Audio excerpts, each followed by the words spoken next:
नमस्कार, आप देख रहे हैं हम लोग और मैं हूं नगमा। आज हम लोग चर्चा करेंगे किसानों के हालात पर। किसान जो हैं वो वैसे तो जीवन के केंद्र में हैं, लेकिन पिछले एक हफ्ते कम से कम तमाम टेलीविजन चैनल्स के प्राइम टाइम डिस्कशंस, डिबेट और खबरों के केंद्र में किसान रहे। खास करके महाराष्ट्र और मध्य प्रदेश के किसान, और मध्य प्रदेश का मंदसौर इलाका जहां पर फायरिंग के दौरान किसानों की जान भी गई। और उसके बाद इसको लेकर हो रही सियासत का खेल जो सामने आया, जो राजनीति सामने आई, वो आप सबने टेलीविजन पर देखा, उसकी तस्वीरें भी देखी। खेती का जो सवाल है और संकट है वो सबके लिए मायने रखता है। किसान जो है वो अपना जीवन बचाने की जद्दोजहद में है, क्योंकि वो किसी और कर्मचारी की तरह काम नहीं बंद करते। जिस दिन किसान काम बंद कर देंगे उस दिन सब खाने पीने, रोटी दूध सब्जी के लाले पड़ जाएंगे। अभी भी लोगों को परेशानी है कि तमाम चीजें सड़कों पर बहाई जा रही हैं। मध्य प्रदेश में किसान सड़कों पर हैं। मंदसौर में प्रदर्शन के दौरान गोली चली। महाराष्ट्र में किसान सड़कों पर हैं। इधर मध्य प्रदेश में मुख्यमंत्री शिवराज सिंह चौहान ने एक नया उपाय इसके लिए खोजा और वो उपवास पर चले गए। तो सवाल ये कि क्या शिवराज सिंह चौहान के उपवास से कृषि समस्या का, किसानों की मुसीबतों का हल हो जाएगा? उपवास की जगह क्या नई कृषि नीति पर गौर करने की जरूरत नहीं, ताकि हर साल ये समस्या जो लोन माफी की लेकर खड़ी होती है वो ना खड़ी हो और इसका राजनीतिक इस्तेमाल ना हो सके? किसानों के आंदोलन का जो मिजाज है वो राजनीतिक है या नहीं, या फिर इसकी वजह सामाजिक और आर्थिक ही है सिर्फ?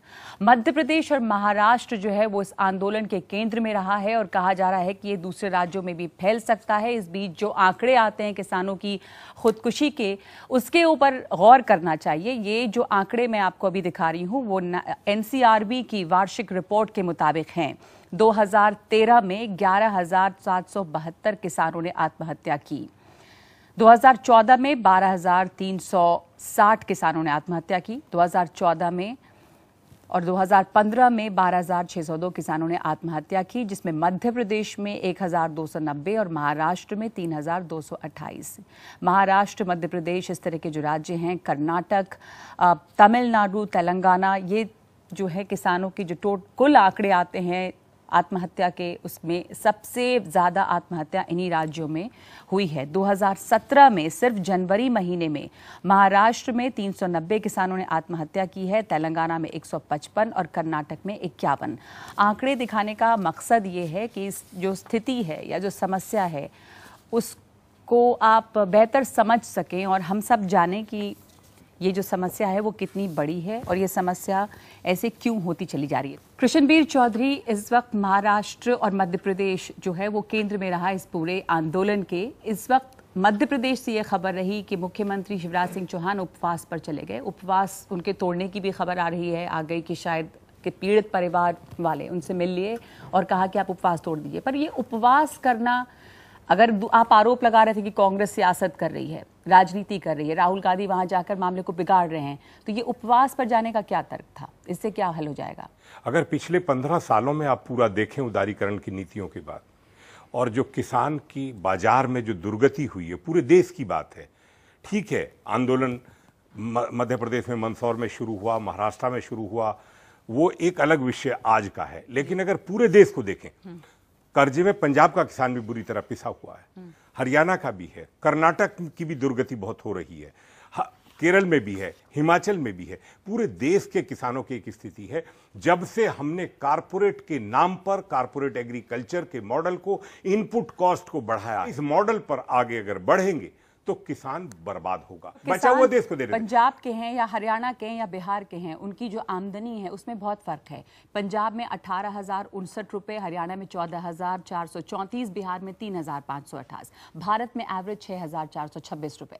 तो इसमें बहुत डिस्क्रिपेंसी है। किसानों को बिचौलियों के बीच में पीसा जा रहा है। जो सब्जी और फल होलसेल मार्केट में किसान के 2 रुपए किलो और 3 रुपए बिकते हैं, शाम तक उपभोक्ता तक पहुंचते हुए वो 20 रुपए और 25 रुपए हो जाते हैं। चाहे आप छोटे दुकानदारों की बात करें या लार्ज चेन की बात, पॉलिसी की बात करें, नीति की। मैं वही पूछ रही हूं आपसे कि नीति के बजाय राहुल गांधी गए, उससे समस्या, या शिवराज सिंह चौहान का उपवास पे चले जाना, इससे क्या समस्या का हल होता है? जब ये बात हुई थी कि आंदोलन शांतिपूर्ण होगा, हम बाजार का बहिष्कार करेंगे, सब्जी और फलों के, दूध की आपूर्ति का, ये तय हो गया था और वो बहुत शांतिपूर्ण था। छोटे गरीब किसानों की जो स्थिति है उसको राजनीतिक रूप दिया गया, तोड़फोड़ और हिंसा हुई है, वो हमारे लिए वो दुख का राजनीतिक रूप कांग्रेस ने दिया। की बात ये है जब जिला परिषद का उपाध्यक्ष डीपी धाकड़ वहां करेगा, शांति को भंग करेंगे, जब हमारे और दूसरे तमाम लोग करेंगे तो उससे नुकसान हुआ, और नुकसान किसानों का हुआ, ये मैं आपको बता रहा हूं। चौधरी, आप वही बात कह रहे हैं जो मैं कह रही हूं कि इसके ऊपर सियासत हो रही है, सोशल और इकोनॉमिक फैक्टर्स तो इसके लिए होंगे ही,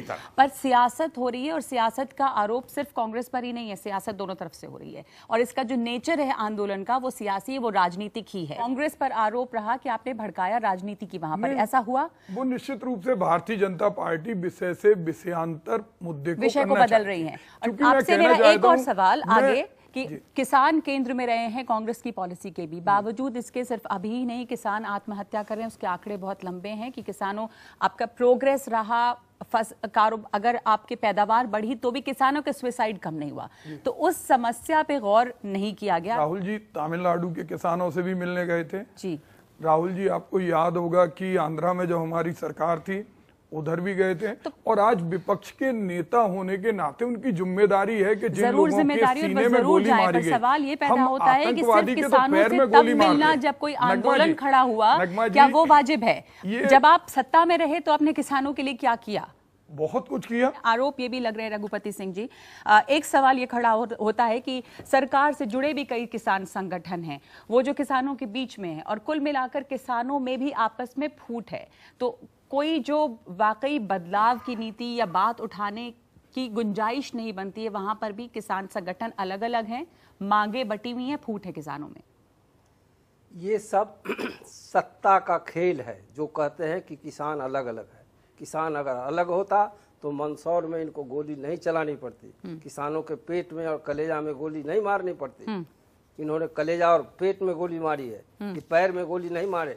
सुप्रीम कोर्ट का आदेश है कि कोई भी आंदोलन होगा, जनता का आंदोलन होता है, जो बगैर हथियार का आंदोलन होता है उसमें कमर से नीचे ही गोली मारनी चाहिए। लेकिन इन्होंने यहाँ 5 या 6 लोग मरे हैं, उनको पेट से ऊपर गोली मारी है। आप कह रहे हैं कि वो डर गए किसानों की यूनिटी से, एकजुटता से, इसलिए गोली चलाई? किसानों से डरे भी हैं, और किसानों को ज्यादा दमित करने के लिए कि इनका आंदोलन आगे न बढ़े, इसीलिए यहीं इसको खत्म कर दो, इसको मार दो, तो आगे किसान डर जाएंगे। हम लोगों ने एक ही मांग रखी है कि जो ऋण मुक्ति कराओ हम लोगों को, और किसानों को ऋण से मुक्ति कराओ, और दूसरा यह कि वाजिब दाम दो, फसल का वाजिब दाम दो।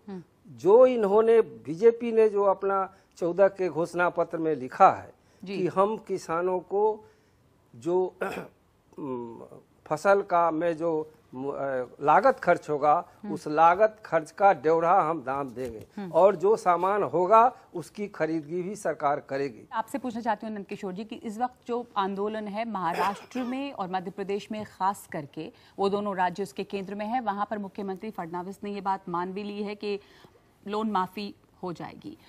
एकजुटता है तमाम किसान संगठनों में। आप लोग इस वक्त फौरी तौर पर क्या चाहते हैं इमीडिएटली कि यह आंदोलन रुके? मांगे उनकी ये है कि डॉक्टर स्वामीनाथन कमीशन को लागू किया जाए, जिसका वादा बीजेपी ने अपने घोषणा पत्र में और श्री नरेंद्र मोदी जी ने अपने 250 आम सभाओं में लोकसभा चुनाव के समय किया था। ये ठीक है जो इन्होंने कहा, उदारीकरण के युग में ये 1995 से ये शुरू हुआ आत्महत्या का दौर, और अभी 3.5 लाख तक पहुंच गया है। लेकिन इसीलिए तो डॉक्टर स्वामीनाथन कमीशन बनाया गया था और सभी लोगों ने समर्थन किया। अगर उसको लागू किया जाता, रिपोर्ट को लागू किया जाता, 1.5 गुना कीमत उन्होंने सिफारिश की थी, और इन्होंने वादा किया था। 3 साल हो गए, आत्महत्याओं का दौर कम नहीं हुआ, बढ़ा। अभी आपने आंकड़े बताए 36,000 से ज्यादा के आंकड़े, एवरेज अगर लिया जाए तो 12,000 प्रति वर्ष है। तो क्यों नहीं लागू किया जाता है? आपको वोट क्यों दिया? क्यों कांग्रेस को लोगों ने हटाया? इसी वादे के अनुसार तो किया था, तो वो करना। दूसरा, किसानों को 4% ब्याज पर कर्ज देना जितनी जरूरत हो, और चक्रवृद्धि ब्याज ना लगाना, ब्याज पर ब्याज, ब्याज पर ब्याज। बहुत लोग नहीं समझते हैं चक्रवृद्धि ब्याज क्या है, उसको नहीं लगा। और 2 साल 3 साल 4 साल अगर लगातार सूखा पड़ता है तो उनका कर्ज माफ करना। उत्तर प्रदेश में चुनाव जीतना है तो आपने वादा किया कर्ज माफ करेंगे, और आपने कहा हम 1 लाख तक कर्ज माफ करेंगे। और देश के दूसरे राज्यों के किसानों ने क्या गलती की थी कि उनको आप कर्ज माफ नहीं करेंगे, जहां बार बार आपको चुन रहे हैं। ये मान ले इस वक्त की बीजेपी से या सरकार से, केंद्र सरकार से अलग अलग राज्यों के किसान नाखुश हैं कि आपने जो वादा किया वो लागू नहीं किया। 3 साल हो गए। स्वामीनाथन कमेटी की रिपोर्ट को, जो मिनिमम सपोर्ट प्राइस को लागू करने की बात करती है, उसको लागू करने में मुश्किलें क्या है, मैं आपसे जानना चाहती हूँ। नगमा जी, 3 बातें सामने आई। पहला सवाल, स्वामीनाथन कमीशन की रिपोर्ट। स्वामीनाथन आयोग 2004 में यूपीए 1 ने हम सभी लोगों की मांग पे बनाया गया। हम लोगों का उसमें बहुत सहयोग रहा रिपोर्ट बनवाने में, तैयार होने में। रिपोर्ट 2007 को आ गई। 7 साल तक यूपीए 1 भी पूरा हो गया, यूपीए 2 भी चला गया, उस रिपोर्ट को लागू नहीं किया। दूसरी बात, न्यूनतम समर्थन मूल्य पे मैं आ रहा हूं। न्यूनतम समर्थन मूल्य की मांग पूरे देश के किसानों की है, लेकिन स्वामीनाथन कमीशन में जो कहा गया है, और जो एमएसपी की बात करें, एमएसपी इस देश के सभी प्रदेशों में सभी किसानों को उसका लाभ नहीं मिलता। उसका लाभ कुछ फसलों में, कुछ क्षेत्रों में मिलता है। तीसरी बात, जब फसल के दाम देने की बात मेरे बड़े भाई ने कही है, बहुत वाजिब बात कही है, लेकिन मेरा एक सवाल है कि जब मध्य प्रदेश की सरकार ने 800 रुपए क्विंटल पर प्याज की खरीद भी शुरू करवाई और जब 5550 रुपए पे दाल की खरीदी शुरू कराई, तो उन सेंटरों को क्यों तोड़ा गया, क्यों अधिकारियों को पीट के वहां से भगाया गया? इसके पीछे कौन सा राजनीतिक खेल है? मुझे इस बात का दुख होता है कि एक तरफ कहते हैं सरकार व्यवस्था नहीं करती, दूसरी तरफ जो सरकार व्यवस्था करती है तो हम उन्हें ठोक पीट के उन्हें भगा देते हैं। अगर सरकार काम करना चाह रही है तो वहां करने नहीं दे रहे हैं, तो इसका कोई आग लगा, इसका कोई जवाब कांग्रेस की कोई भूमिका नहीं थी। ठीक है, और मैं आपसे भारतीय जनता पार्टी का ही एक ग्रुप है जो मुख्यमंत्री के खिलाफ लगातार वहां षड्यंत्र करता है। इंटरनल पॉलिटिक्स और है उनकी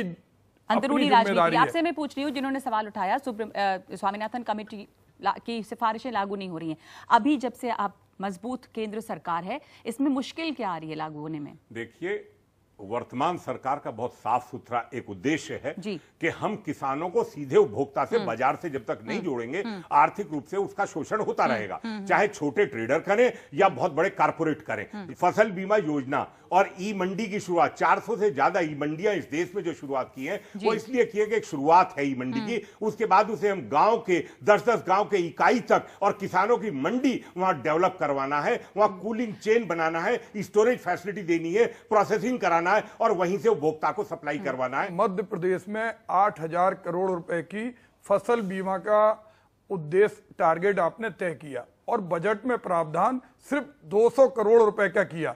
आप जिस इंफ्रास्ट्रक्चर की बात कर रहे हैं, आज वहां warehousing capacity 20 lakh ton की है और आपका प्रोडक्शन 240 लाख टन हो रहा है। आप इस बात को भी देखिए कि आपकी जो मंडियां हैं, अगर आप रिपोर्ट को देखेंगे तो उसमें 37% आपकी ये मंडियां नहीं है। आपके पास कुछ नहीं है, सिर्फ आपके पास भाषण है। किसानों को बाजार से किन सरकारों ने काट के रखा आज तक? कौन अपराधी है उस सब काम के लिए? मैं ये पूछ रही हूँ कि इन्होंने भी जो कहा, सवाल ये फैक्ट है कि जो चुनाव के वक्त में वादे किए, आप कह रहे हैं कि इनके समय से कोई काम नहीं हुआ, तो उसकी मुश्किलें वो बैगेज आप ढो रहे हैं। यानी कि इतनी जल्दी जो आपने वादा कर दिया कि आप सब सुधार देंगे, वो मुमकिन भी नहीं है करना। एक तो फैक्ट ये है, क्योंकि इतना प्रॉब्लम ऑलरेडी है। अभी जो है, मैंने पहले भी पूछा था आप दोनों से कि इस वक्त जो फौरी मांग है किसानों की, जिससे ये आंदोलन थमे, उस पे क्या एकता है? कोई 1 या 2 मांग है जिसकी वजह से यह आंदोलन रुकेगा? भाई साहब, चौधरी जी ने 2 बात कहा, इसका जवाब देना जरूरी है। इन्होंने कहा कि प्रधानमंत्री फसल बीमा योजना नए तरीके का हमने लागू किया। हाँ। क्या है उसमें सिस्टम?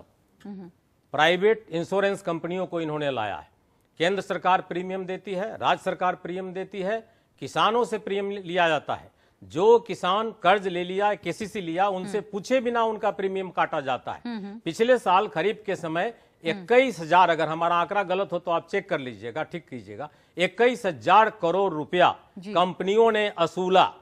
और किसान को कितना मिला? राज्यसभा में, इस बार राज्यसभा में इन्होंने 7 अप्रैल को जवाब दिया, मात्र 714 करोड़। दूसरा, इन्होंने ई मंडी की बात की, आजकल बहुत प्रचार किया जा रहा है, ई मंडी। अभी वो ई मंडी में क्या हाँ, वही तो है, ये बताएंगे ई मंडी में क्या है। लेकिन हम जो जानते हैं, इन लोगों का असल जो मकसद है कि किसान से जो खरीदना है, सरकार को जो न्यूनतम समर्थन मूल्य देना है, उससे अपना हाथ खींचना है। ये बताते हैं आपकी ई मंडी हो गई, आप देश भर में पता कर लीजिए कहां ज्यादा से ज्यादा दाम है, वहां बेचिए। सुनने में बहुत अच्छा लगता है। अब आप सोचिए, गांव से भी बहुत से लोग होंगे, क्या 4 बोरी धान और 5 बोरी गेहूं एक किसान जो लखनऊ में बैठा है उसको मालूम हुआ कि चेन्नई में ज्यादा दाम मिल रहा है, क्या वो लेकर के जा सकता है? अगर आप उसमें ये कहें कि जो हमको हाईएस्ट प्राइस मिलता है वही प्राइस तुम यहां दो, तब तो ठीक है। नहीं, आप खोजिए कहां आपको मिलने वाला है, आप कांटेक्ट कीजिए। सरकार जो असल खरीदती है उस खरीदने से अपने हाथ को खींच लेना है और ये प्राइवेट कंपनियों को हाथ में देना है। अभी लोन माफी की जो बात है हिमांशु, लोन माफी की समस्या हर साल खड़ी होती है। बहुत सारे इकोनॉमिस्ट ये भी कह रहे हैं, जैसे मैंने पढ़ रही थी Bank of America Merrill Lynch की रिपोर्ट है कि 2019 के चुनाव तक सरकार को ऐसी एक्सपेक्टेशन है कि 2,57,000 करोड़ फार्मर लोन को माफ करना पड़ेगा as a run up to the 2019 election, जिससे जीडीपी का 2% का नुकसान है। जाहिर है इतनी लोन माफी जब करते हैं और हर साल ये मांग आती है तो वो अर्थव्यवस्था को नुकसान भी पहुंचाती है। तो इसका जो आर्थिक पहलू है उससे कैसे जूझेगी सरकार? आज जब किसान उस स्थिति पर पहुंच गया है जी, जब वो सुसाइड करने पर मजबूर हो तो आपको राहत देनी ही पड़ेगी। और ये राहत आप दे रहे हैं, आप कुछ राज्यों में दे रहे हैं तो बाकी राज्यों में मांग आएगी ही, ये स्वाभाविक है। तो मुझे लगता है कि उसमें पर किसान कहीं ना कहीं एक इमीडिएट रिलीफ की मांग कर रहा है। वो इमीडिएट रिलीफ का जो है आर्टिकुलेशन जो है वो बोलते हैं लोन माफी के तौर पे आती है, पर लोन माफी का समस्या का समाधान नहीं है। क्योंकि लोन माफी जो है ये भी पॉइंट उठता है कि वो किसानों के लिए लॉन्ग रन में बड़ी खराब होती है। हर साल लोन माफी पर उनको क्रेडिट नहीं मिलता, उनको पैसे देने में बैंक पीछे हटते हैं। लॉन्ग रन में वो होती है। उसके अलावा इसमें काफी बड़ा एक असमानता भी होती है। लोन माफी ये जो करती है सरकार, वो सिर्फ सरकारी बैंकों के ऋण माफ करती है। आप ये जान के चलिए कि करीब जितने भी किसान जो ऋण लेते हैं उसमें जो छोटे और मझोले किसान हैं वो जो है वो बैंक से किसान उनको कर्ज मिलता नहीं। जी। ये बड़े किसानों को मिल जाता है। जी। जो बाकी किसान हैं जो ऋण लेते हैं उसमें से भी करीब 2/3 जो है वो इनफॉर्मल सेक्टर में है, तो उनको तो कोई ऋण माफी मिलती नहीं है। तो ये भी मान के चलिए कि एक तरीके की असमानता है अगर आप इस सॉल्यूशन को लेंगे, पर ये करना पड़ता है और सरकारें करती हैं। और ये राजनीतिक भी है, ये राजनीतिक है, बिल्कुल राजनीतिक है, बिल्कुल राजनीतिक है। आप यही बताइए कि ये जो डिमांड आ रही है, ये डिमांड जो है वो लोन माफी की डिमांड जो है वो मध्य प्रदेश से आ रही थी, महाराष्ट्र से आ रही थी, हर जगह से आ रही थी। लेकिन इसका सॉल्यूशन कब निकला? जब आप इलेक्शन के लिए यूपी में गए, जब प्रधानमंत्री भाषण देने के लिए गए, तब उन्होंने कहा कि हम लोन माफी कर देंगे। मध्य प्रदेश में भी कर देंगे जब इलेक्शन के 1 महीने पहले आएगा। और ये जो ऐसे लोन माफी का ऐलान कर देते हैं उसका पॉलिटिकल फायदा इन्हें होता है, पर आर्थिक नुकसान भी होता है लॉन्ग रन। और जैसा आपने कहा कि ये कोई समाधान नहीं हो सकता, ये समाधान नहीं हो सकता है। फौरी समाधान हो सकता है क्योंकि किसान आत्महत्या कर रहे हैं, लेकिन जैसे सब लोगों ने कहा कि उसकी नीतियों पर बात करना होगा। एक ब्रेक लेंगे और वापस आएंगे कि आखिर इसका समाधान हो क्या सकता है और समस्याएं इस वक्त हैं क्या कृषि क्षेत्र में। ब्रेक के बाद